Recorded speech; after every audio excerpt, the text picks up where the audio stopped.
kita tidak memiliki keinginan mempelajari hadis-hadis Nabi, maka kita dengan mudah akan termakan oleh hadis palsu gitu. Pada akhirnya seperti itu. Ya, juga bisa dengan mudah terpengaruh oleh hadis-hadis lemah dan sebagainya. Karena yang paling banyak disebarkan kalau di internet itu hadis lemah, paling banyak itu. Biasanya kalau sudah musim politik, menjelang tahun baru Islam, itu biasanya keluar hadis-hadis palsu banyak itu. Menjelang puasa, menjelang Sa'ban, keluarlah hadis-hadis palsu. Disebarkan lewat internet oleh orang-orang yang mencari keuntungan dari hadis-hadis palsu itu. Jadi berdasarkan banyaknya jalan, ada hadis mutawatir, jumlahnya itu hadis mutawatir itu dari keseluruhan hadis ini ternyata cuma sedikit, Pak, dibandingkan dengan jumlah hadis yang begitu banyak. Tadi berapa hadis marfu saya jumlahnya 57.555 ya. Nah ini hadis mutawatir itu diminit lagi menjadi mutawatir, jumlahnya hanya 8.193 dari seluruh hadis yang diriwayatkan dari Nabi dari seluruh kitab-kitab imam hadis itu. Nah itu lebih banyak lagi ya, lebih sedikit ya kalau dibandingkan dengan jumlah marfu tadi. Jumlah marfunya, hadis marfu yang disandarkan kepada Rasulullah tadi itu kan 57.555, sedangkan ini 8.193 hadis mutawatir, berarti jumlahnya sedikit, Pak. Kalau dibagi Bukhari berapa, ada di Bukhari berapa, ada di Muslim berapa, ada di Nasa'i berapa, ada di Abu Daud berapa, ada di Tirmidzi berapa gitu, ada di Imam Malik berapa, Ibnu Majah berapa, Imam Ahmad berapa, kemudian Imam Ad-Darimi berapa. Lah itu ya jumlahnya segitu, Pak, cuman 8.193 gitu. Nah itu. Assalamualaikum warahmatullahi wabarakatuh. Sobat-sobat semua, saya Refli Harun. Dalam kesempatan ini saya ingin memperkenalkan YouTube Zulkarnain Al-Maduri. Ya, jadi Zulkarnain Al-Maduri Channel. Banyak kajian tentang sunnah. Mudah-mudahan sobat-sobat semua berkenan untuk mampir ke channel ini ya, untuk kebaikan kita bersama. Wassalamualaikum warahmatullahi wabarakatuh. Bismillahirrahmanirrahim. Assalamualaikum warahmatullahi wabarakatuh. Innal hamdalillah nahmaduhu wa nasta'inuhu wa nastaghfiruhu wa na'udzu billah min shururi anfusina wa min sayyiati a'malina may yahdihillahu fala mudilla lahu wa may yudlil fala hadiyalah. Allahumma salli ala Muhammad wa sallim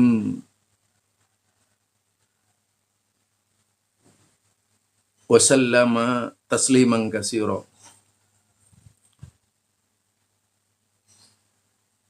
Bapak, Ibu, warga Muhammadiyah, Lubuk Linggau, Musirawas, semoga Allah senantiasa memberikan yang terbaik dalam perjalanan hidup kita, sehingga kita tetap berada di dalam naungan rahmat lindungan Allah Subhanahu wa Ta'ala.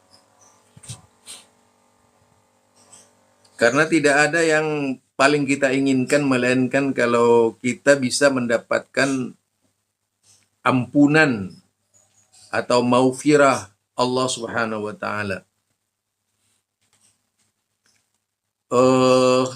Seperti biasanya, kalau kita pahami dari beberapa penjelasan sebelumnya, terkait dengan hadis-hadis tarjih. Artinya hadis-hadis yang menjadi dasar-dasar pengambilan tarjih Muhammadiyah atau menjadi argumen di dalam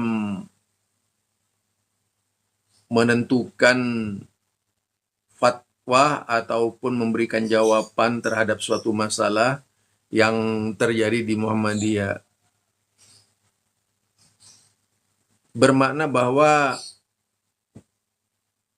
majelis tarjih mengambil hujjah-hujjah ataupun dasar-dasar ataupun ketentuan-ketentuan yang ada di dalam hadis-hadis Nabi. Karena yang kita bicarakan berkaitan dengan hadis-hadis Nabi. Kemarin seminggu yang lalu sudah kita sebutkan berkaitan dengan misalnya tentang jumlah hadis dalam kitab Imam Bukhari ya. Nah, kalau kita sekarang ini akan berbicara tentang jumlah hadis yang dipetak-petak sesuai dengan keinginan penulis gitu. Mengumpulkan dari seluruh hadis-hadis Nabi itu, dari Bukhari, dari Muslim, dari Abu Daud, dari Nasa'i, dari tadi itu Ibnu Majah, dari Imam Ahmad Ad-Darimi gitu kan, dari Imam Daruqutni, ada Tirmidzi gitu. Itu dari Kutubut Tis'ah, dari kitab 9 namanya Kutubut Tis'ah ya, kitab 9. Nah, kalau kita lihat dari Kutubut Tis'ah ini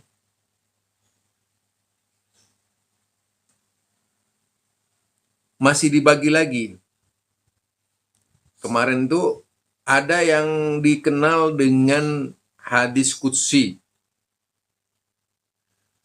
yaitu hadis yang dinukil dari Rasulullah, hadis qudsi itu, dan disandarkan kepada Allah Ta'ala. Hadis qudsi begitu, dinukil dari Rasulullah dan disandarkan kepada Allah, tapi tidak menjadi bagian di dalam Al-Quran. Nah, itu hadis qudsi.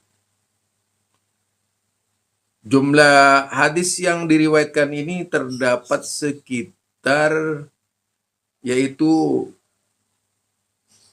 798 hadis. 798 hadis qudsi. Tuh. Kemudian yang kita ketahui juga terdapat hadis marfu.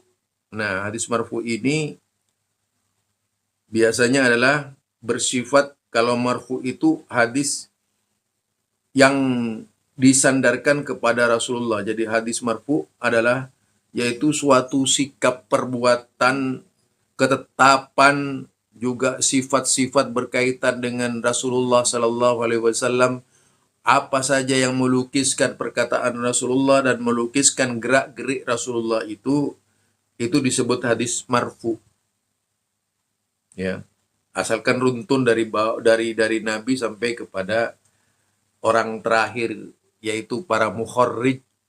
Mukharrij itu ya seperti Imam Bukhari itu gitu.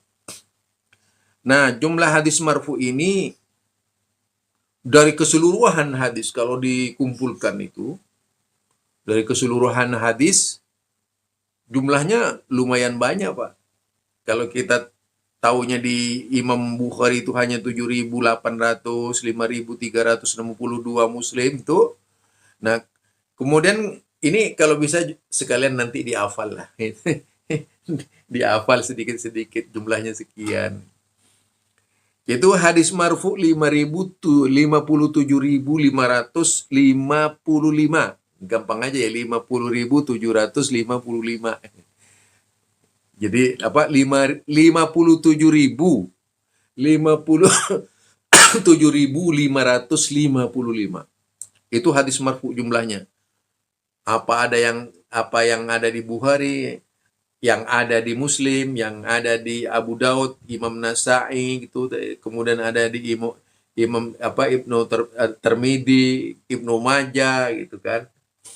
Kemudian dari Imam Malik itu, kemudian dari Imam Ahmad, nah kemudian dari Ad-Darimi, itu semua kalau di total jumlah marfu'nya itu yang sampai kepada Nabi yaitu sekitar 57.555. Ya, itu gitu. Kemudian kalau kita simak lebih jauh berkaitan misalnya dengan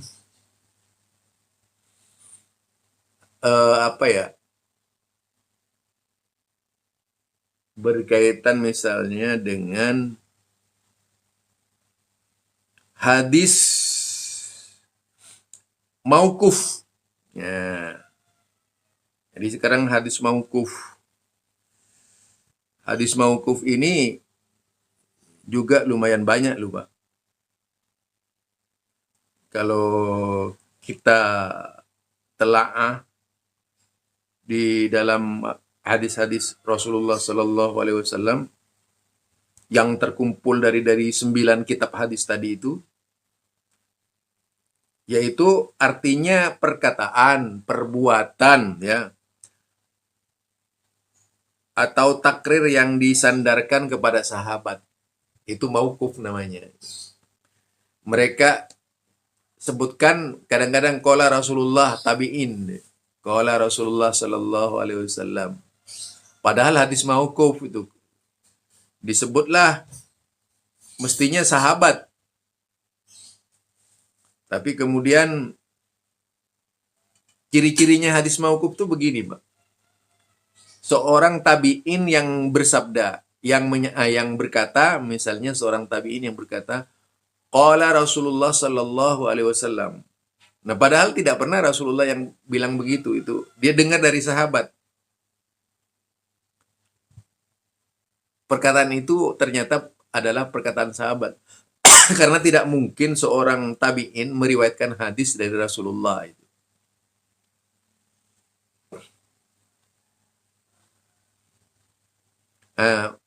Sedangkan tabi'in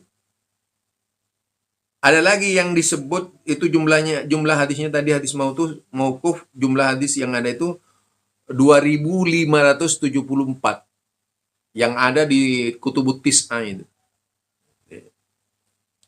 Jadi perkataan perbuatan atau takrir yang disandarkan kepada sahabat. Kemudian menyusul hadis maktu dari qata'a yaqta'u kit'an. Artinya hadis yang terputus. Perkataan tabi'in disebut perkataan Rasulullah, lebih parah lagi itu. Jadi ini padahal yang benar adalah perkataan takrir yang disandarkan ke tabi'in atau generasi berikutnya. Padahal bukan dari Rasulullah Sallallahu Alaihi Wasallam. Itu maktu itu. Jadi kalau qala Rasulullah itu bisa menyebabkan kedudukan hadis menjadi lemah itu. Bahkan mungkin hanya bisa diakui sebagai perkataan sahabat. Karena tidak ada jalur. Tiba-tiba dari tabi'in menyebutkan qala Rasulullah, atau tabi'in menyebutkan qala Umar, qala Rasulullah sallallahu alaihi wasallam, tidak melalui tabi'in.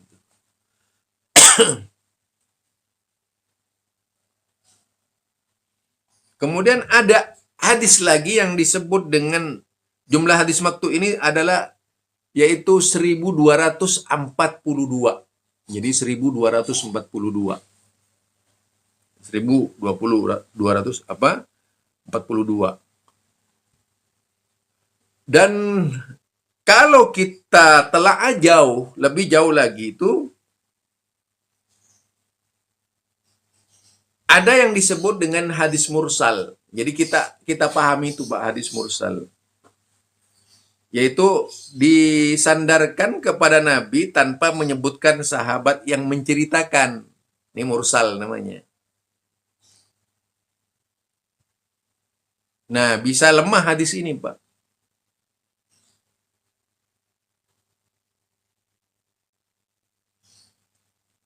Jadi hadis seperti ini bisa lemah. Nah, hadis mursal ini banyak juga jumlahnya. Di Bukhari ada, di Muslim ada, di Nasa'i ada gitu, Pak. Nggak nanggung itu jumlahnya, Pak. Kalau dari sekitar berapa hadis tadi itu, dari sekian ditambah Bukhari 7008 itu ada di antaranya itu yang termasuk mursal. Muslim yang berjumlah sekitar 5.000 itu 362 misalnya, itu ada juga di situ gitu. Jadi Abu Daud juga sekitar 4.000-an ada di situ juga, ada di antaranya yang masuk hadis mursal gitu. Oh, jadi luar biasa Pak kalau kita bicara berkaitan dengan hadis.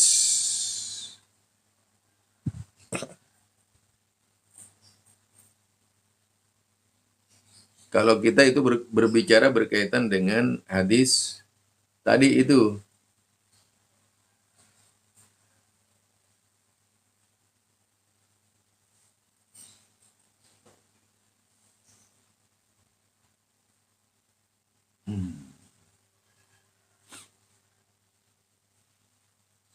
Itu di antaranya. Jadi hadis mursal itu cukup banyak ya kalau kita lihat di apa namanya,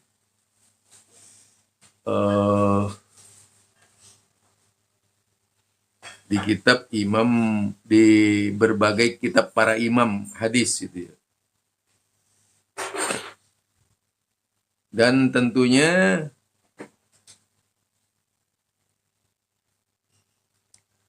dari kitab-kitab itu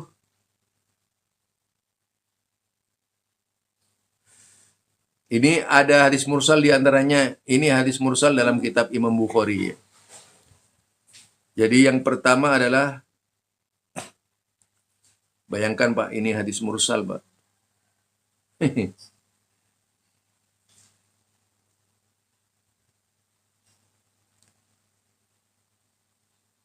Ini di antaranya Anna Abdullah bin Abbas akhbarahu anna Rasulullah sallallahu alaihi wasallam ba'asa bi kitabihi rajulan.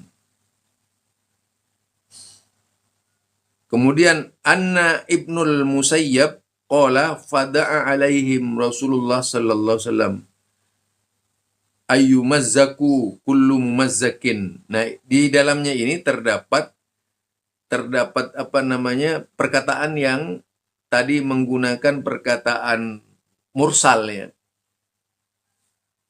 Jadi hadis mursal ini banyak dalam kitab Imam Bukhari. Dalam kitab Bukhari itu ada sampai sekitar berapa di kitab dalam Imam Bukhari ini ya. Ada sekitar hadis mursal secara keseluruhan itu adalah dalam kitab Imam Bukhari ada sekitar 10-an, Pak. 10-an. Nah, itu. Jadi itu termasuk gugurnya sanad. Kemudian hadis munqati. Sanad putus satu lebih perawi atau lebih, satu atau lebih ya. Yaitu perawi di tengah, tetapi tidak berturut-turut. Biasanya perawi di tengah itu. Dari Rasulullah kepada Bukhari. Ini saja di tengah-tengahnya itu misalnya ada salah satu sanad yang tidak disebutkan, maka hadis itu tidak mungkin misalnya tidak mungkin Imam Malik menyebut qala Rasulullah Shallallahu Alaihi Wasallam langsung, gitu. Nggak mungkin itu. Imam Malik harus menyebutkan hadis-hadis, rawi-rawi hadis tadi itu dari Imam Malik sampai kepada Rasulullah Sallallahu Alaihi Wasallam siapa saja, gitu. Walaupun Imam Malik ini sudah bertemu tabi'in ya, Imam Abu Hanifah saja tidak bisa Pak meriwayatkan hadis begitu saja, gitu. Harus melalui sanad, walaupun Imam Abu Hanifah ini sangat dekat dengan zaman Rasulullah Sallallahu Alaihi Wasallam. Kemudian ada hadis mungkoti. Jadi ada hadis mungkoti, Pak. Sanad putus satu atau lebih, yaitu perawi yang di tengah tetapi tidak berturut-turut. Jadi ada sanad yang terputus. Nah, ini jumlahnya saja dari kitab 9 imam itu seperti yang saya sebutkan. Jadi kalau disebut kitab 9 imam yang seperti saya sebutkan itu Pak jumlahnya. Nah, itu terdapat sekitar 2574. 2574. Itu yang terputus. Kemudian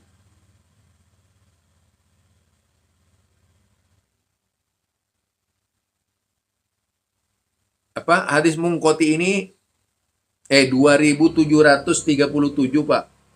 2737. Kemudian setelah hadis mungkoti itu ada lagi yang namanya hadis muallaq, yaitu sanad putus satu atau lebih perawi dari awal itu dengan berturut-turut,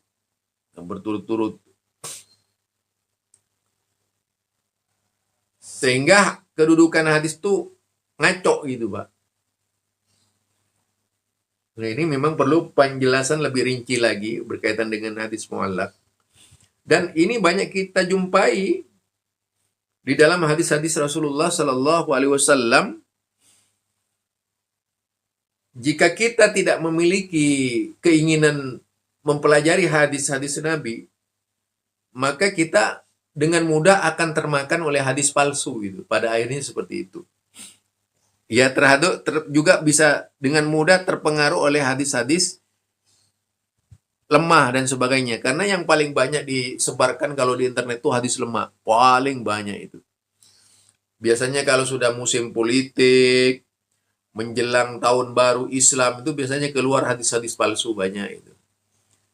Menjelang puasa, menjelang Sa'ban, keluarlah hadis-hadis palsu. Disebarkan lewat internet oleh orang-orang yang mencari keuntungan dari hadis-hadis palsu itu. Jadi, berdasarkan banyaknya jalan,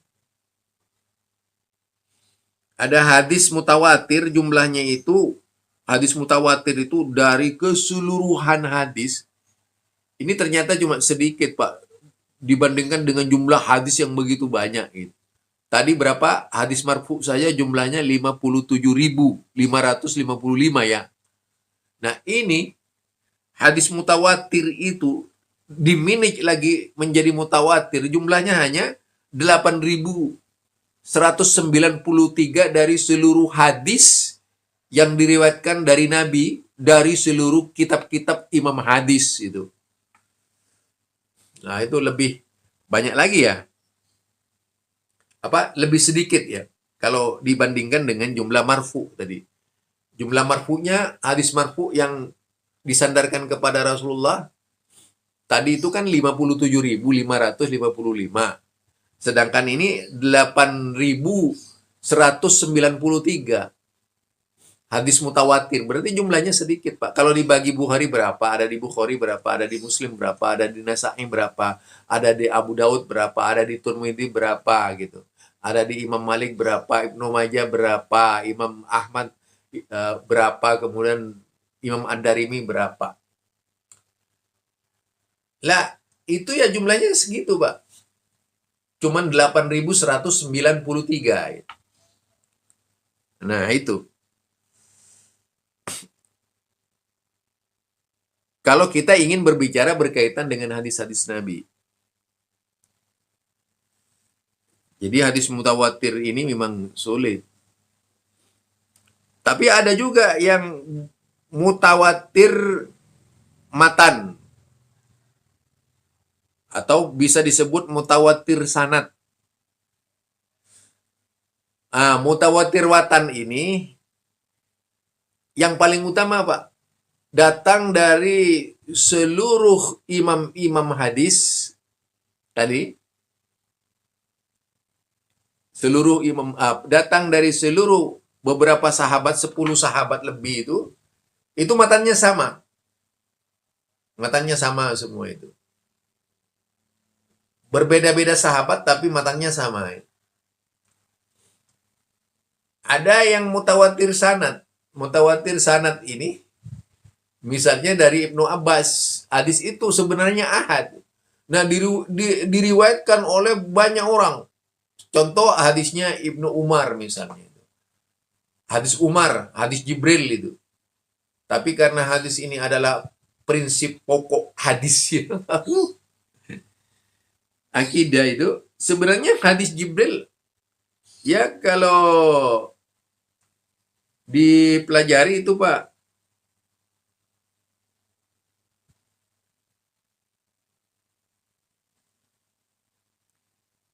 kalau dipelajari hadis Jibril itu, sebenarnya dari sisi ilmu sanad tidak sampai pada derajat mutawatir gitu. Tetapi karena semua orang meriwayatkan, walaupun satu orang, akhirnya menjadi mutawatir. Nah, jadi mutawatirnya mutawatir matan saja, sanad saja gitu. Dari itu semua orang meriwayatkan hadis itu gitu. Tapi intinya cuman satu orang saja yang meriwayatkan. Seperti hadis Nabi Isa misalnya. Itu tidak mutawatir yang sebelumnya.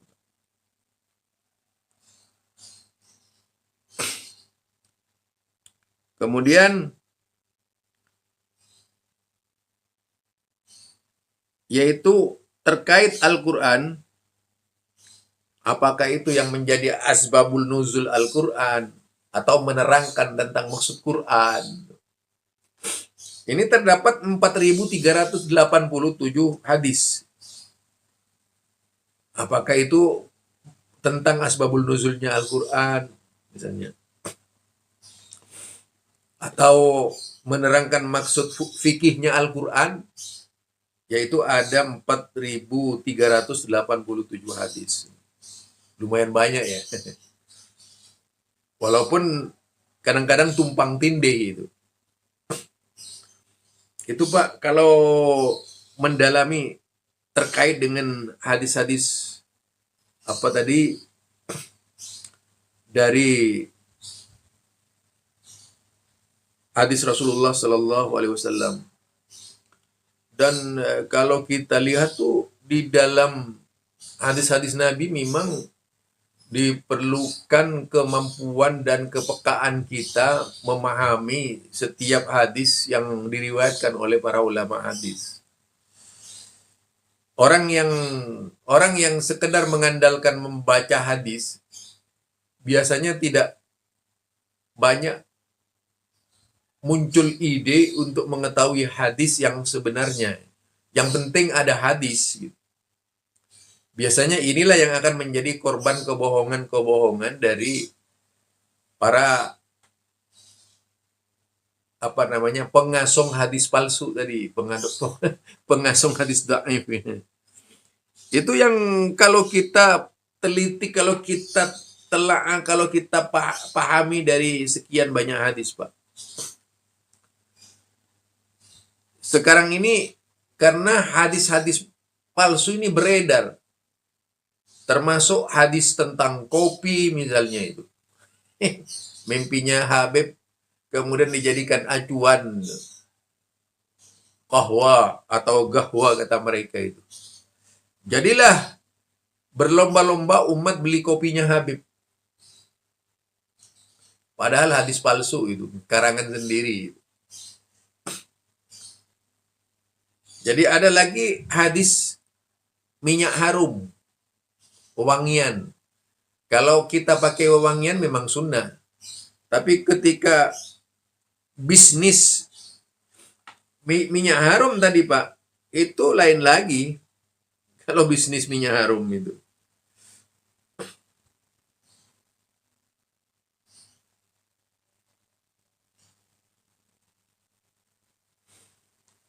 Jadi itu di antara permasalahan tentang hadis. Kemudian dalam bab hadis tadi itu,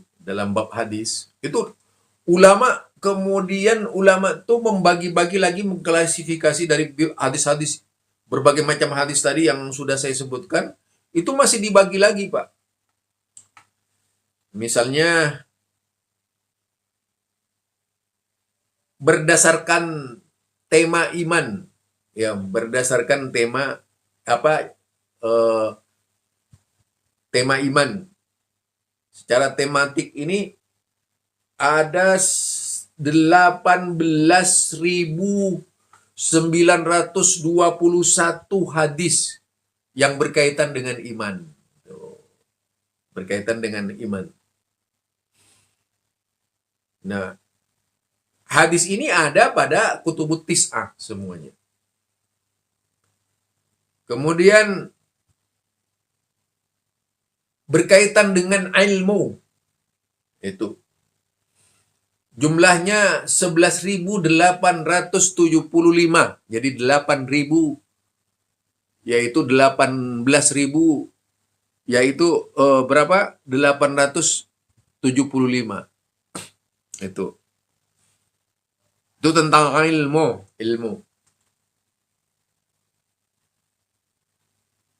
Kemudian berkaitan dengan umat-umat dahulu kala.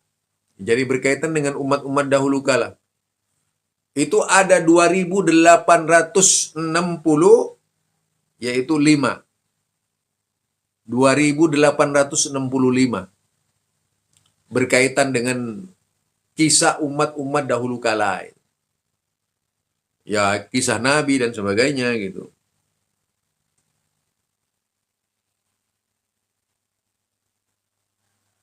Kemudian ada kitab sirah di dalam kutubut tis'ah itu, kalau di jumlah hadisnya, jadi Bapak kalau mau bikin sejarah asli dari hadis-hadis Nabi, ini ada kitab sirah namanya di situ. Nah, mau bikin buku misalnya, buku berkaitan dengan sejarah. Sirah itu adalah perjalanan hidup ya. Sejarah itu artinya perjalanan hidup, buku sejarah. Buku perjalanan hidup masa lalu. Nah, ini jumlahnya kalau kita lihat 17.247. Jadi 17.247. Isinya sirah semua, tentang pembunuhan, tentang bunuhnya Umar, Abu Bakar, Utsman, Ali, Muawiyah, Rasulullah, semua ada di dalam hadis ini. Gitu. Jadi kita ini kalau memiliki pengetahuan yang atau menjadi seorang konseptor, itu akan mengkonsep sebuah kisah yang benar tanpa bumbu-bumbu. Kadang-kadang kan dalam sejarah Haikal misalnya itu Pak. Nah, sejarah Haikal itu bukan saja menggunakan kutubut tis'ah itu, sampai menggunakan lebih dari kitab-kitab hadis di luar kutubut tis'ah itu. Seperti yang diriwayatkan oleh misalnya Daruqutni gitu, itu kan tidak termasuk dalam kutubut tis'ah itu Pak.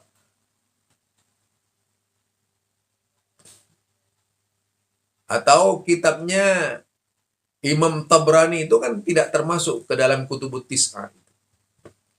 Banyak sekali ulama-ulama yang tidak dimasukkan, tapi umumnya umat Islam berpegang kepada kutubut tis'ah. Nah, di luar itu begitu banyak hadis-hadis Nabi yang tiada tara jumlahnya itu.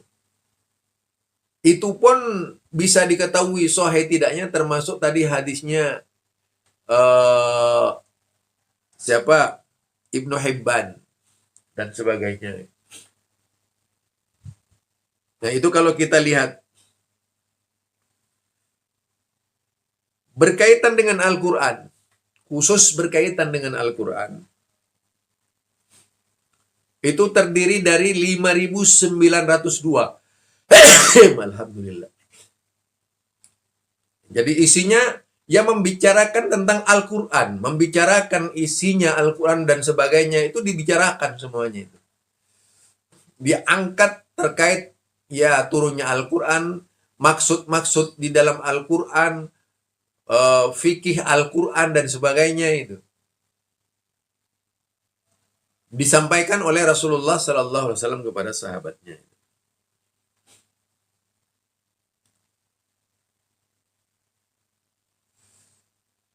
Kemudian berkaitan dengan akhlak dan adab. Hadis yang berkaitan dengan akhlak dan adab itu 10.900, yaitu 96.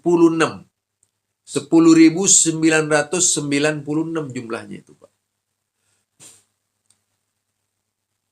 Jadi kita coba mengkotak-kotakkan seperti itu agar lebih mudah itu menghafalnya, Pak. Jadi akhlak dan adab membicarakan tentang akhlak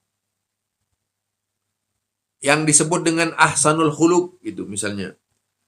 Sampai Imam Bukhari menulis sebuah kitab yang disebut dengan Adabul Mufrad, yaitu adab perorangan. Jadi adab perorangan.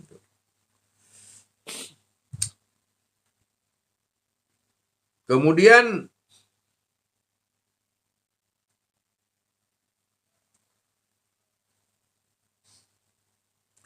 hadis yang berkaitan dengan ibadah. Jadi hadis yang berkaitan dengan ibadah ini jumlahnya 32.847. Jadi 32.847. Itu berkaitan dengan ibadah itu. Banyak ya. Berkaitan dengan pentingnya sholat misalnya itu. Berkaitannya wudhu, berkaitan dengan air, berkaitan dengan yang membatalkan wudhu dan sebagainya. Bacaan kaifiat seluruhnya itu disebutkan, Pak, di dalam tadi itu, yaitu ada sekitar 32.847 ya. Nah, itu. Kemudian berkaitan dengan minuman dan makanan ini juga terdapat di dalam hadis Nabi, jumlahnya 4.295 hadis. Itu berkaitan dengan makanan baik, makanan yang haram, makanan yang halal. Itu ada, Pak. Kemudian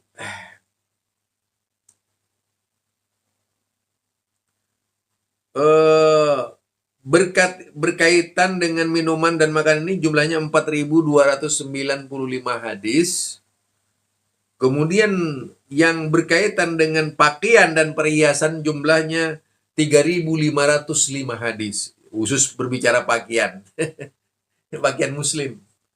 Jadi orang kadang-kadang nggak tahu hadisnya, bicara ini boleh gitu. Padahal ya seharusnya seorang muslim punya keinginan belajar ya. Punya keinginan belajar yang benar itu tadi.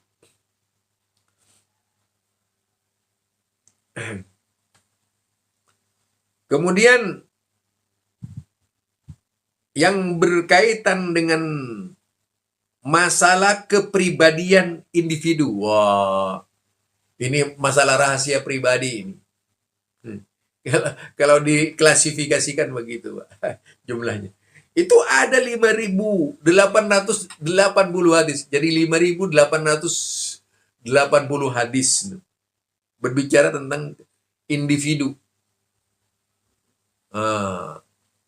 Bagaimana hadis individu itu berkaitan dengan kepribadian ya, pribadi yang baik, pribadi yang buruk gitu.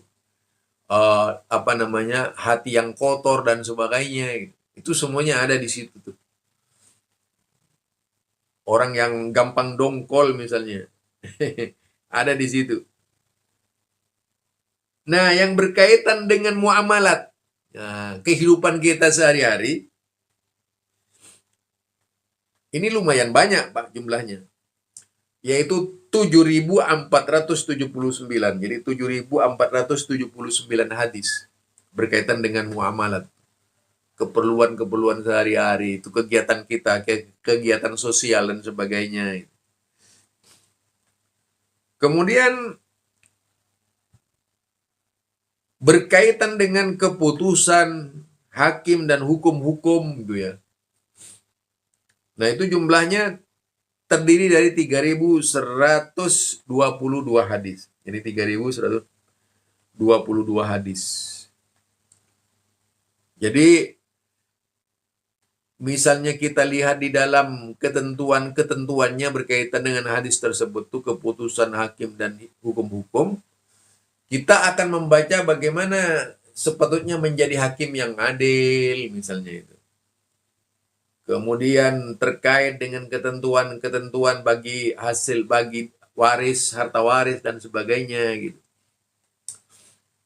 Nah, itu kalau kita pelajari ya. Kemudian berkaitan dengan kriminalitas, hadis yang berbicara kriminalitas gitu. Kejahatan-kejahatan manusia di jinayah, pembunuhan dan sebagainya. Ini jumlahnya 3.604. Jadi kalau tadi hadis keputusan hakim jumlahnya 3.122, ini jumlahnya sekitar 3.604 gitu. 3.604 berkaitan dengan kriminalitas. Kemudian yang berkaitan dengan jihad. Nah, berkaitan dengan jihad ini jumlahnya yaitu sekitar 4.506 hadis. 4.506 hadis. Jadi sungguh sangat luar biasa kalau kita pelajari dari jumlah hadis tersebut, Pak. Jadi untuk menjadi seorang yang bisa paham sebuah hadis memang perlu melakukan telusur terhadap berbagai hadis-hadis Nabi di samping menguasai ilmunya. Ketika kita terlepas dari konsekuensi, yaitu konsekuensi ilmu hadis, maka kita tidak akan bisa menetapkan arah pembicaraan kita. Biasanya lebih ngawur. Nah, kalau sudah berbicara hadis ini, maka bisa lebih menentukan arah perjalanan pemahaman kita itu kemana gitu. Artinya kita terkendalikan oleh ilmu. Bukan kita kemudian terkendalikan oleh ilmu yang datang dari Rasulullah tadi. Dan melahirkan pemikiran yang lebih cerdas dan cemerlang di dalam memahamkan Islam kepada umat. Ini kalau berkaitan dengan hadis. Disitulah kerja tarjih Muhammadiyah. Ya. Disitulah kerja tarjih Muhammadiyah di dalam mengambil hadis-hadis Nabi sebagai hujjah. Ya, kalau terkait dengan apa misalnya itu melihat tema hadis. Hanya kadang-kadang di dalam hadis ini, kalau kita tidak tahu, kadang-kadang babnya haji tapi ada bab iman. Ada bab iman. Karena memang ada hubungannya antara iman dengan haji. Sama halnya dengan sholat, juga dibicarakan tentang iman. Jadi banyak, Pak. Nah, kalau kita lihat, misalnya, khusus yang berbicara fikih, ya, berbicara fikih ini, kitab yang berbicara fikih, misalnya berkaitan dengan yang terkenal disebut, yaitu dua ulama mazhab yang masuk ke dalam jajaran kitab. Jadi, beda dengan Imam Syafi'i tidak masuk ke dalam jajaran kutubut tis'ah. Jadi, ada dua kitab yang masuk dari dua imam yang masuk kutubut tis'ah, yaitu kitabnya Imam Ahmad bin Hambal dan kitabnya Imam Malik. Itu masuk ke dalam jajaran memang karena banyak meriwayatkan hadis-hadis Nabi. Yang pertama kitab Ahmad bin Hambal dan yang kedua adalah kitab Imam Malik. Kenapa bisa masuk ke dalam kutubut tis'ah? Karena secara persentase yang banyak diangkat di situ adalah hadis Nabi. Meskipun terkadang ada komentarnya dua imam itu. Gitu. Tapi secara umum yang disampaikan 95% yang disampaikan itu adalah perkataan Rasulullah dan para sahabat. Sehingga masuk dalam kategori kutubut tis'ah tadi. Seandainya setiap pribadi kita itu sudah hafal kutubut tis'ah, wah, sudah lumayan Pak jadi seorang ulama sudah. Ulama yang sebenarnya begitu, seorang ulama ini yang berbobot berkualitas, ulama yang hafal kutubut tis'ah. Itu baru kualitas ulamanya. Kalau cuma baca kitab itu belum, Pak. Jadi kalau ada ulama bisa baca kitab itu belum masuk dalam kategori ulama yang hebat gitu. Ulama yang hebat itu adalah ulama yang hafal Al-Quran, ulama yang hafal hadis Nabi. Nah itu, ya hafal kutubut tis'ah tadi itu. Ya kalau arba'in semua orang bisa, Pak. Ini kadang-kadang sudah ulama beneran gitu. Tapi sebenarnya kalau kita lihat seorang ulama itu erat kaitannya dengan hadis-hadis Rasulullah. Namanya al-ulama warasatul anbiya. Jadi kalau ada ulama cuma hafal 10 hadis, ya 100 hadis, itu bukan pewaris Nabi, Pak. Jadi pewaris Nabi ini adalah ulama yang getol mengangkat hadis-hadis Rasulullah Sallallahu Alaihi Wasallam dengan cara hafalan yang kuat, di samping kalau bisa menghafal seluruh sanad-sanad dari kutubut tis'ah itu lebih hebat lagi, Pak. Ya, itu baru namanya Islam mesin berjalan. Ya, kitab berjalan namanya itu. Di luar kepala ya, 9 di luar kepala. Tidak perlu banyak-banyak lah, 50% saja dari kutubut tis'ah dikuasai. Wah, sudah jadi ulama besar itu. Di Indonesia belum ada yang begitu. Yang apalagi sampai 90 sampai 100% menguasai kutubut tis'ah ya. Menyebutkan dengan rawi-rawi sanadnya, kedudukan hadisnya, kedudukan orangnya. Itu tidak ada di Indonesia, Pak. Jadi sejak dahulu kala sampai sekarang belum lahir hamba Allah yang seperti itu.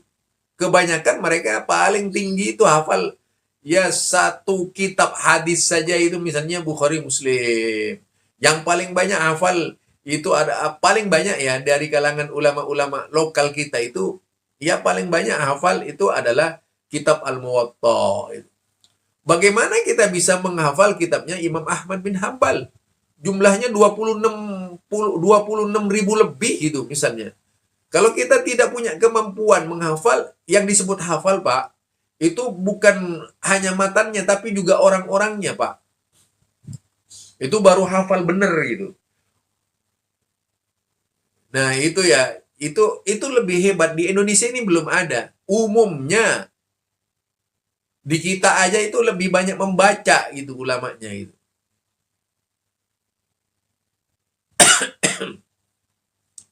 Jadi ini penting ya, mencari guru yang seperti itu tuh penting, mengarahkan kepada itu tuh penting. Jadi kalau ada misalnya ulama yang memiliki kemampuan seperti itu, perlu dirikan itu ilmu hadis dalam bentuk yaitu apa, institut hadis gitu. Hadis institut. Oh, sudah Pak. Tujuannya tidak lain untuk menggembleng generasi-generasi pelanjut para penghafal hadis. Itu. Nah, kalau kita lihat dalam apa ya?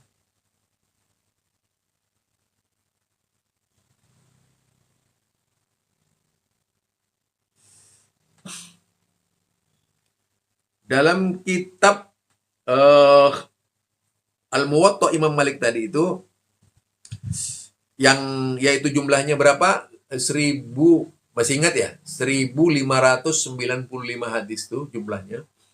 Ini kalau kita lihat berisi hadis-hadis Nabi.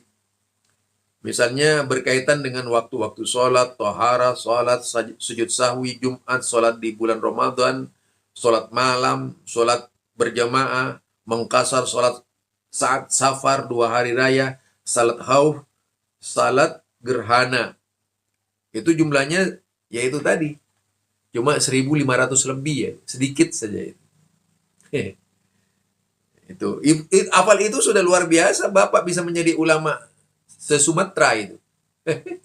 Benar itu. Hafal Muwatta ini. Apalagi kemudian menghafal semua kitab hadis yang ada. Nah, keberadaan seorang muhaddis itu di Indonesia yang belum muhaddis kamil, yang bergelar al-hafidz itu, dalam pengertian yang al-hafidz, kalau dulu itu Pak, seorang profesor, seorang S3 itu, seorang S3, seorang guru besar, ini gelarnya disebut al-allamah gitu. Al-hafidh, al-wara, itu banyak itu gelarnya Pak. Itu benar-benar profesor. Kalau profesor sekarang kan tidak, dia disebut profesor hadis misalnya. Dia tidak hafal hadis Pak. Kalau dulu yang disebut profesor hadis itu guru besarnya hadis. Guru-gurunya Imam Bukhari itu muhaddis semuanya sebenarnya. Kalau diklasifikasikan kepada sekarang ini, zaman sekarang ini ya rata-rata profesor tuh Pak. Nah itu. Gurunya Imam Muslim juga seperti itu. Gurunya Imam Ahmad juga seperti itu. Banyak berkaitan dengan hadis-hadis Rasulullah Sallallahu Alaihi Wasallam. Jadi di sini pentingnya tarjih Muhammadiyah, seorang majelis tarjih, dimanapun dia, siapapun dia, kapanpun dia, itu harus intensif menghafal hadis itu. Ayat Quran, hadis, ayat Quran, hadis, ayat Quran, hadis. Nah itu baru akan sempurna hasilnya. Jadi kalau seorang ulama tarjih Muhammadiyah, seorang ulama tarjih Muhammadiyah masih dengan cara yaitu menukil dari bacaan-bacaannya, itu belum bisa digolongkan sebagai ulama yang mahir itu. Belum bisa dikatakan ulama. Ya umumnya ulama-ulama di Indonesia masih sebatas membaca, Pak. Dia membaca. Padahal tujuan dari para penulis-penulis itu, imam-imam hadis seluruhnya, dia kan kekuatannya menghafal. Maka seharusnya pelanjut-pelanjutnya, generasi-generasinya itu juga punya iktiqad yang sama, keinginan yang sama, menghafal apa yang datang dari Rasulullah Sallallahu Alaihi Wasallam. Itulah kelak akan menjadi seorang ulama yang sebenar-benarnya ulama. Bukan sekedar ya ulama-ulamaan. Ini ya. Jadi berkaitan orang disebut ulama itu, Pak. Orang bisa disebut ulama kalau orang itu standar dalam bidang ilmu hadis. Barangkali begitu, Pak. Dari saya, Zulkarnain, ya, El-Maduri. Nanti bisa disampaikan pertanyaan-pertanyaan diskusi. Mudah-mudahan bisa diserap pengetahuan tadi, memberikan khazanah lebih banyak lagi, karena memang yang akan kita bahas ke belakang ini adalah keilmuan-keilmuan biar ada gunanya. Ini saja dari saya. Subhanakallahumma wa bihamdika asyhadu an la ilaha illa anta astaghfiruka wa atubu ilaik. Assalamualaikum warahmatullahi wabarakatuh.